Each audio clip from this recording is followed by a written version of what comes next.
Friends, ఇప్పుడే అందిన వార్త. కాంగ్రెస్లో ముగ్గురు మంత్రుల మధ్య గొడవ, తీవ్ర టెన్షన్లో హైకమాండ్ అంటూ వార్తలు అయితే వస్తున్నాయండి.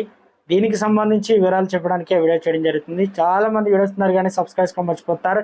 దయచేసి ఈ ఛానల్ సబ్స్క్రైబ్ చేసుకొని బెల్ ఐకాన్ ఆల్స్మెంట్ యాప్ చేయండి. ఇటువంటి ఇంపార్టెంట్ ఇన్ఫర్మేషన్ మిస్ అవ్వకుండా మీ ఫోన్ నోటిఫికేషన్ రూపంలో వస్తుందండి. చాలా మంది మీరు చూస్తున్నారు కానీ లైక్ చేయడం లేదు. అందరూ కూడా ఇన్ఫర్మేషన్ చేరుతుంది.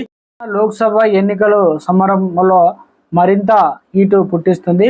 ఇప్పటికే కాంగ్రెస్ ప్రభుత్వం బీఆర్ఎస్ పాలనను ఎండగడుతూ ప్రచారం నిర్వహిస్తుంది. అదేవిధంగా బీఆర్ఎస్ నుంచి అనేక మంది కీలక నేతలు కాంగ్రెస్ పార్టీలోకి చేరుతున్నారు. బీఆర్ఎస్ కు ఒకవైపు ఢిల్లీ లిక్కర్ స్కామ్, మరోవైపు ఫోన్ ట్యాపింగ్ వ్యవహారం కూడా తీవ్ర చర్చనీయాంశంగా మారాయి. ఇక తెలంగాణలో సీఎం రేవంత్ రెడ్డి తనదైన మార్కు ప్రజాపాలన అందిస్తున్నారు. అధికారంలోకి రాగానే అనేక శాఖలను పూర్తిగా ప్రక్షాళన చేశారు. అదేవిధంగా గత బీఆర్ఎస్ హయాంలో జరిగిన అవినీతిపై విచారణ చేపట్టేలా అధికారులను ఆదేశించారు. ఈ క్రమంలో కాంగ్రెస్ పార్టీ లోక్సభ ఎన్నికలు టార్గెట్గా ఎంపీ అభ్యర్థుల టికెట్లు కేటాయింపులో జాగ్రత్తగా తీసుకుంటుంది. ప్రస్తుతం ఖమ్మం ఎంపీ సీటు అనేది తెలంగాణలో హాట్ టాపిక్గా మారింది. ఇక్కడ తొలుత ఎంపీ టికెట్ను పొంగులేటి సోదరుడు ప్రసాద్ రెడ్డికి ఇవ్వడానికి కాంగ్రెస్ అధిష్టానం ఓకే చెప్పినట్టు కూడా తెలుస్తుంది. కానీ అనూహ్యంగా ఆ తర్వాత దీనికి బ్రేక్ పడినట్లు కూడా తెలుస్తుంది.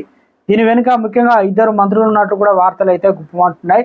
ముఖ్యంగా మంత్రులు మల్లు బట్టి విక్రమార్క, తుమ్మల నాగేశ్వరరావు ఒక్కటై పొంగులేటికి చెక్ పెట్టే విధంగా పావులు కదిపినట్లు కూడా ప్రచారం అయితే జరుగుతుంది. అంతేకాకుండా తొలుత ప్రసాద్ రెడ్డి పట్ల సుముఖంగా ఉన్న కాంగ్రెస్ హైకమాండ్ అనూహ్యంగా ఇలా మొండిచేయి చూపడంతో పొంగులేటి సీరియస్గా ఉన్నారట. ఆయన కాంగ్రెస్ పెద్దల దగ్గర తన అసహనాన్ని కూడా చూపించారట.